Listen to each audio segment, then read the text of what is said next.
Oi, oi, oi, pessoal, tudo bem? Bom, semana passada eu comecei uma série de vídeos chamado TDAH Melhores Caminhos. Lá eu falo um pouquinho sobre a questão do que é o TDAH, né, o TDAH e os sintomas do TDAH.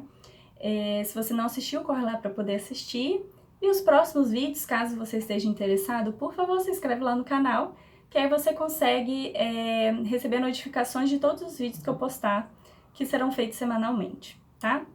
Bom, para início de conversa, tem uma palestra maravilhosa do Dr. Russell, que ele fala assim, eximiamente em relação ao assunto, e tem uma palestra específica chamada 30 ideias essenciais que todas as pessoas precisariam de saber em relação ao TDAH, né?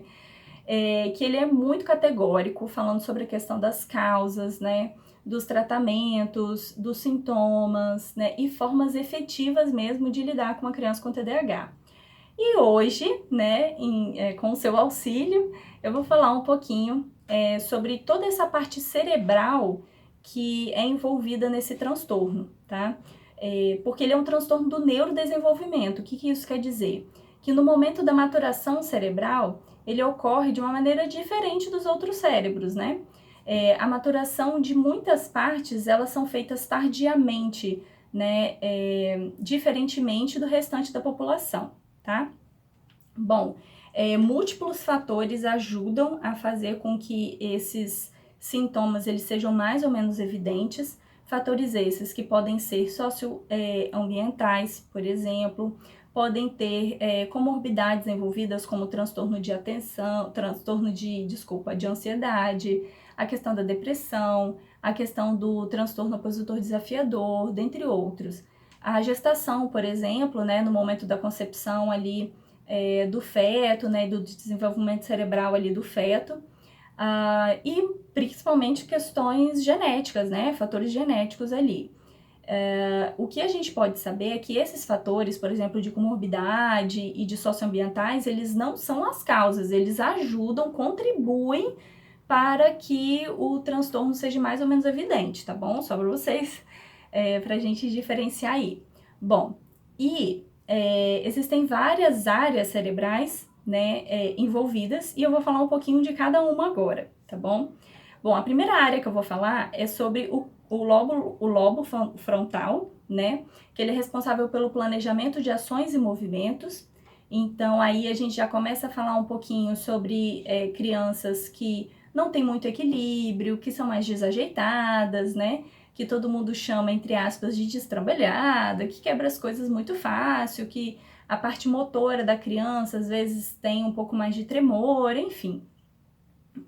Tem o circuito frontal límbico, que ele tem o controle da automotivação, então é muito importante vocês entenderem essa parte. Por quê? Uma pessoa que não tem automotivação, o que vai acontecer? Ela vai começar a fazer várias coisas ao mesmo tempo e vai parar. Nenhum projeto de longo prazo ela consegue se sustentar, então às vezes ela começa uma coisa e para, porque na verdade é como se essa automotivação interna ela não fosse retroalimentada. É como se ela fosse alimentada pelos fatores externos, tá? Então vocês podem perceber que crianças que têm TDAH, elas são mais sensíveis a recompensas imediatas, tá?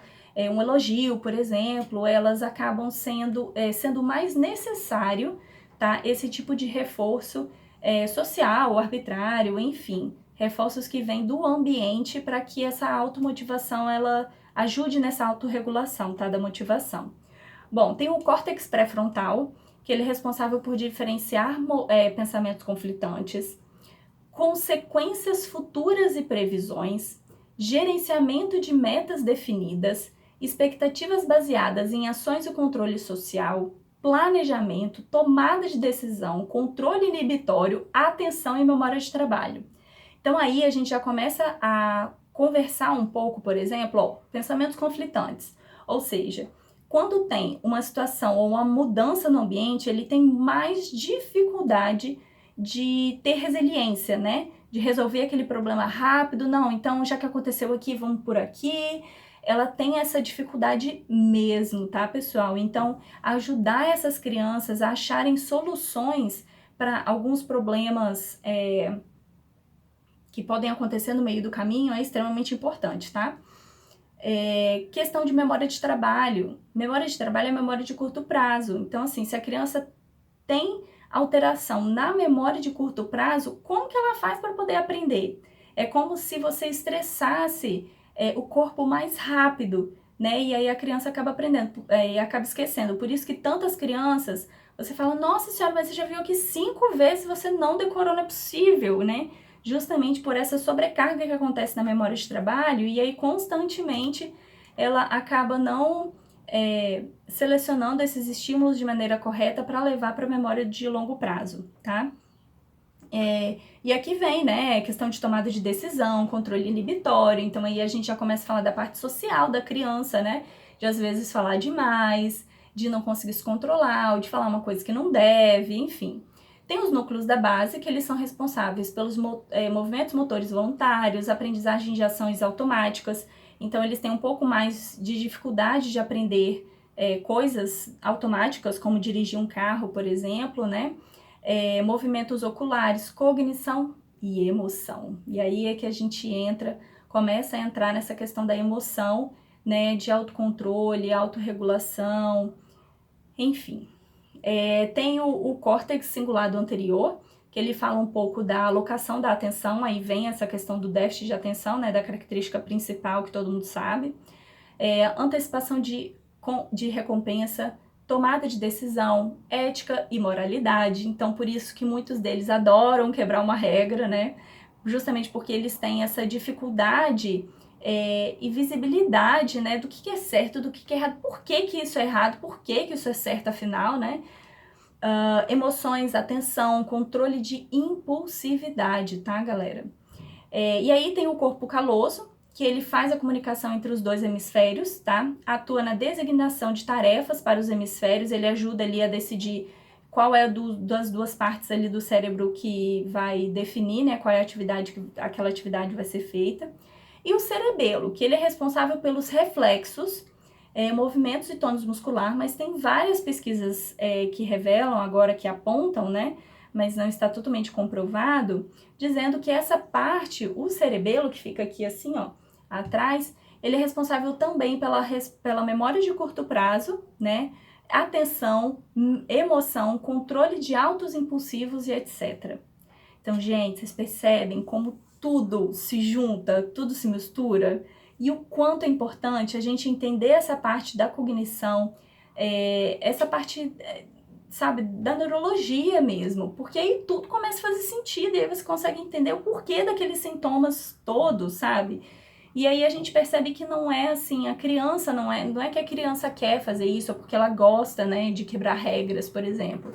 É realmente uma dificuldade da criança, e aí a gente consegue achar estratégias melhores para ajudar e para dar qualidade de vida para essa criança, tá bem?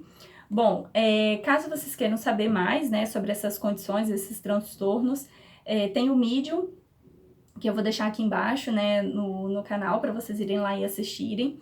E tem o Instagram também, né, que lá eu posto um monte de coisas sobre outros transtornos do neurodesenvolvimento, não só o TDAH, mas também autismo, e um monte de coisa legal, não só da parte do transtorno em si, né, mas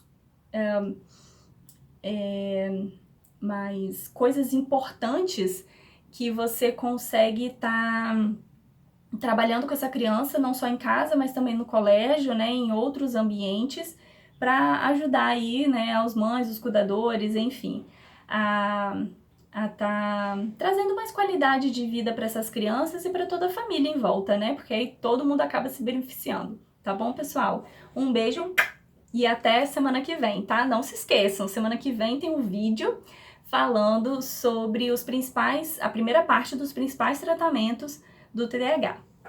A gente se vê lá.